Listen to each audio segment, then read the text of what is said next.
Bank जदीद ठग तहरीर मलिक रऊफ ज़ुबैराज में एक दोस्त के साथ बैंक गया। वहाँ वेटिंग एरिया में मेरी मुलाकात एक बुजुर्ग शहरी से हुई जो खासे परेशान नजर आ रहे थे।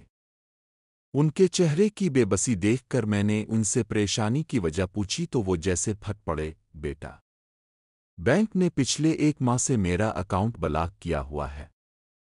हर रोज मैं रोज़ा के साथ बैंक आ जाता हूँ, हर रोज जवाब मिलता है आपका अकाउंट आज ओपन हो जाएगा, लेकिन आज तक नहीं हुआ।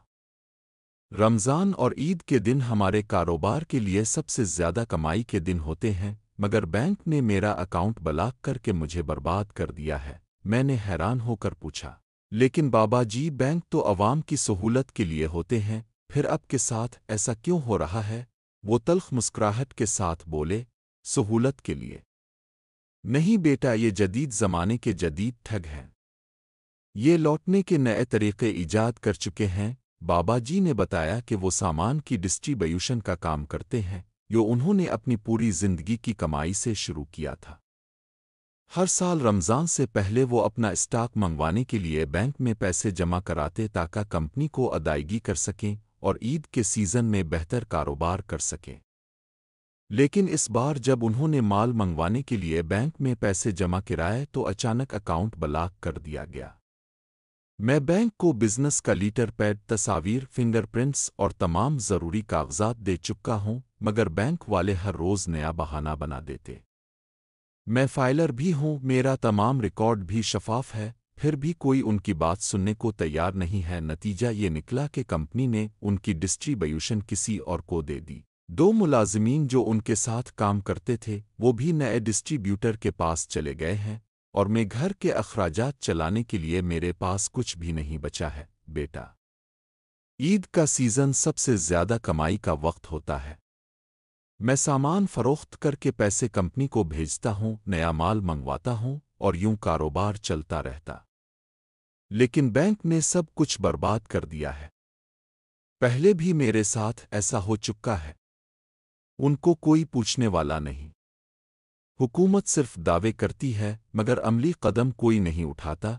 ये सिर्फ मेरी कहानी नहीं है, बल्कि हज़ारों कारोबारी हजरात और आम शहरियों के साथ यही हो रहा है। बैंक जब चाहें अकाउंट ब्लॉक कर दें, जब चाहें खोल दें और अवाम बेबसी से दर दर की ठोकरें खाते रहें। रोज़ाना कहा जाता है कि आमील कर दी है, मगर कोई जवाब नहीं आता। बैंक अकाउंट ब्लॉक करके अवाम का पैसा रोकते हैं और इस पर खुद मुनाफा कमाते हैं।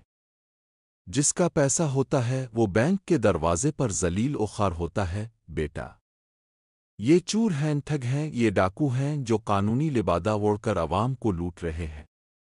बाबा जी की आंखों में आंसू थे। ये मसला सिर्फ एक शख्स का नहीं, बल्कि पूरे मुल्क के बैंकिंग निज़ाम पर एक सवालिया निशान है। हुकूमत और स्टेट बैंक ऑफ पाकिस्तान को फौरी तौर पर उन मामलात का नोटिस लेना चाहिए। बैंक अकाउंट्स ब्लॉक करने का एक वाज़ेह और शफाफ तरीक़ा कार होना चाहिए। किसी का अकाउंट ब्लॉक हो तो बैंक को 24 से 48 घंटों के अंदर वजाहत देनी चाहिए। अगर तमाम कानूनी तकाज़े पूरे होने के बावजूद अकाउंट ब्लॉक रहे तो मुतासरा फ़र्द को हर्जाना दिया जाना चाहिए। बैंकिंग मुहतसिब को इस मामले में ज़्यादा मुअस्सिर किरदार अदा करना होगा। अगर हुकूमत ने अब भी बैंकों की इस लूट मार पर आंखें बंद रखें तो अवाम का बैंकिंग सिस्टम पर से एतमाद ख़त्म हो जाएगा। फिर ना लोग बैंकों में पैसे रखेंगे और ना ही कारोबार सही तरह चल सकेगा। ये वक्त है कि अवाम आवाज़ उठाएं, मीडिया इस मामले को उजागर करे और हुकूमत एक्शन ले, वरना कल किसी और बाबा जी का कारोबार तबाह होगा, किसी और का घर उजड़ेगा और बैंकों की ये जदीद ठग अपनी मनमानी करते रहेंगे।